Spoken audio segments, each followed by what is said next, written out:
مولانا رومی رحمۃ اللہ علیہ فرماتے ہیں، جسے تو باہر ڈھونڈ رہا ہے وہ تیرے اندر ہے، پوری کائنات تیرے اندر ہے، تو خود میں جھانک تو صحیح۔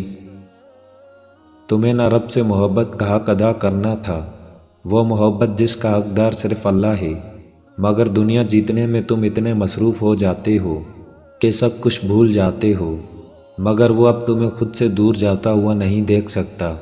تب وہ تمہارے دل میں ایسی خواہش ڈال دیتا ہے جس کے لیے تم دنیا والوں کے در کھٹکھٹانا شروع کرتے ہو، مگر ہر در سے تمہیں خالی ہاتھ لوٹا دیا جاتا ہے۔ جب ساری کوشش ناکام ہو جاتی ہے تب تھک ہار کر تم اللہ کے در پر آتے ہو، دعا کے لیے ہاتھ اٹھا کر تم صرف اتنا کہتے ہو، میرے اللہ۔ رب فرماتا ہے، مانگ میرے بندے کیا چاہیے۔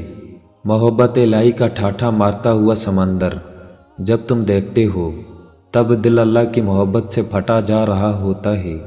اس لمحے دنیا تم سے دور جا چکی ہوتی ہے، تمہیں یہ یاد ہی نہیں ہوتا کہ تم کیا مانگنے آئے تھے، تب تم صرف یہی کہہ پاتے ہو، میرے رب مجھے تیرے سوا تیرا کچھ نہیں چاہیے۔ تب تم وہ دیکھنے لگتے ہو جو دوسروں کو نہیں دکھتا، سارے بند دروازے کھول دیے جاتے ہیں، اس دنیا کو تم پر احسان کر دیا جاتا ہے۔ یاد رکھو، حکم ربی کے بغیر ایک پتا بھی نہیں ہلتا، جسے رب پسند کر لیتا ہے نا اسے اپنے در پر بلا لیتا ہے، سجدے جیسی نعمت دے کر قرب خاص عطا کرتا ہے۔ وہ رحیم رب اپنے بندے سے بہت محبت کرتا ہے۔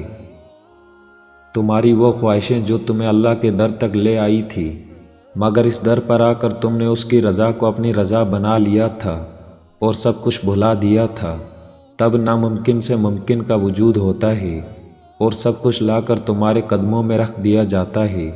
اللہ تمہاری دعاؤں سے کبھی بیزار نہیں ہوتا، اللہ کو تمہاری دعاؤں کا انتظار ہوتا ہے۔ اللہ کو بہت پسند ہے جب اس کا بندہ تھک ہار کر اس کے در پر بیٹھ جاتا ہے۔ اللہ ان کے لیے مدد بھیجتا ہے جو بار بار اس کے در پر آتے جاتے رہتے ہیں۔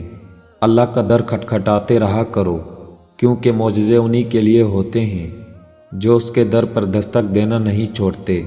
جب اللہ سے محبت کا رشتہ بنتا ہے نا تب نماز سے تہجد کا سفر خود بخود طے ہو جاتا ہے، پھر اللہ تمہیں دنیاوی شکنجوں میں سے نکال لیتا ہے، حقیقت سامنے لا کر تمہیں ٹوٹنے نہیں دیتا، بس اس کی مصلحت کو سمجھو۔ سنو، کبھی تم نے اللہ رب العزت سے بڑھ کر کسی کو اپنی طرف متوجہ پایا نہیں نا؟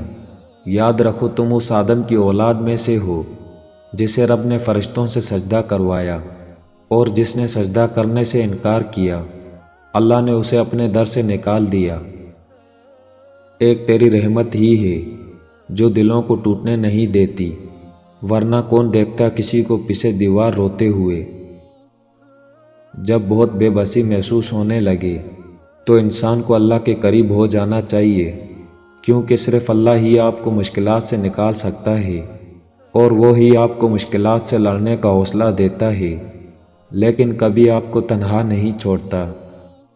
زندگی کے اکثر مقامات پر میں نے جانا کہ میرے ساتھ سوائے اللہ کے کوئی نہیں، اور تب ہی مجھے اندازہ ہوا کہ صرف اللہ کا ہونا کس قدر بہتر ہے۔ جب مایوسی انتہا پر ہو تو سجدے طویل کر دو، وہ تمہاری مشکلیں قلیل کر دے گا۔ رب سے باتیں کرو، وہی سنتا ہے دلوں کی اور سسکتے آنسوؤں کی زباں بھی۔ امید نہیں، یقین رکھو، آنے والا کل انشاءاللہ بہتر ہوگا۔ کوئی ساتھ ہو نہ ہو، یاد رکھو رب ہمیشہ ہمارے ساتھ ہے۔ جو آزمائش لگ رہی ہے وہ اللہ کی حفاظت بھی تو ہو سکتی ہے۔ قرآن پاک بار بار کہتا ہے، نا امید نہ ہو، کمزور نہ پڑو، غمگین نہ ہو، بے شک اللہ ہر چیز پر قادر ہے۔ تم خوش ہو یا تکلیف میں ہو، سب سے پہلے اپنی بات اللہ کو بتایا کرو۔ اللہ سے محبت کرو۔ جب زمانہ مشکل میں ڈال دیتا ہے تو میرا رب ہزار راستے کھول دیتا ہے۔ زیادہ سوچنے سے بہتر ہے کہ استغفار کیا جائے۔ زیادہ سوچنا مشکلات بڑھاتا ہے اور استغفار مشکلات کا حل ہے۔